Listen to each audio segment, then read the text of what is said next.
It is their life. But it speaks to our discipleship and our faithfulness to stay waiting for God to show up.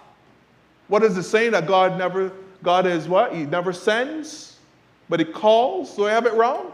Or he calls, but he always sends? Fastness in God, and we wait faithfully, we see God's miracles producing itself over and over again.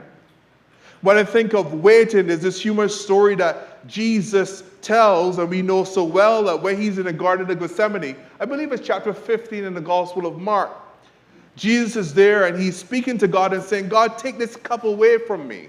What is about to happen is so burdensome. A human moment. He leaves the Garden of Gethsemane and goes to the disciples and they're snoring. And he tells them, can you even wait and stay awake? Because Jesus knew that Judas was with the soldiers and will betray him. And he's telling the disciples to stay awake. How about work? That we all are formed as disciples of God and we all work for God. And when we often think of work, we often think of discipleship with regards to ministry. Whether we are part of a committee, we are part of a group, or we're part of some form of church chorale. But what about working for God in our everyday lives?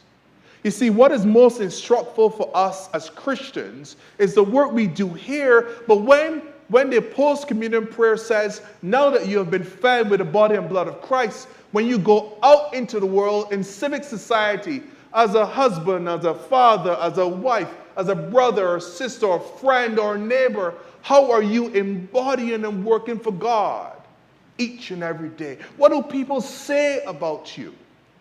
Are you speaking the truth? Are you being fair?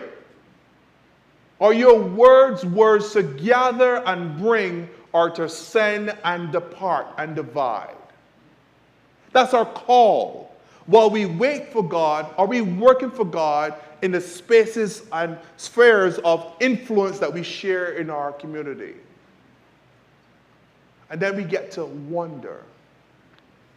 Jesus invites us in this gospel to wonder about God by way of a characteristic of creation. You see the image that he gives us of a fig tree. Y'all ever seen a fig tree live? They're referring to in Israel. Now, the fig trees we may talk about in Barbados is a smaller banana that's quite sweet. But this fig tree is quite different. It's a small fruit, like a berry, and is also sweet. In my long journey to the Holy Land in 2014, in January 2014, everywhere we went, we saw a fig tree. I'm not kidding you. Everywhere we went. It could be the wilderness. It could be in East Jerusalem. It could be in West Bank. There was a fig tree planted all over Israel. And the hospitality was wonderful. Wherever we went, there were those family and friends who were just opening their doors and giving us food. And what was on the menu? Some form of a fig. Whether it was a dessert or a starter or a drink, the concept of a fig tree or the fruits of a fig tree was part of the everyday life.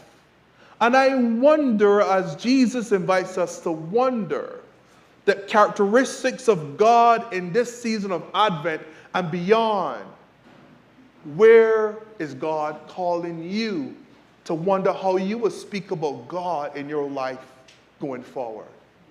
Is God going to be God of a healer? Is God going to be the God of joy? Is God going to be the God of wonder in the sphere of offering wisdom to you? Is God going to bring love to you from your brothers or sisters? Who is God going to be in your life this year? While we wait, we are being invited to wonder how we will describe God in our lives. You see, the image of fig tree is mentioned by Jesus, I suspect, because it's a reminder that notwithstanding the change of season, notwithstanding that there might be peace or there might be war in Israel, notwithstanding that generations will come and go, because it has been there for thousands of years, The Word of God remains with the change of seasons. The Word of God and the presence of God remains with regards to the change of generations, that notwithstanding whatever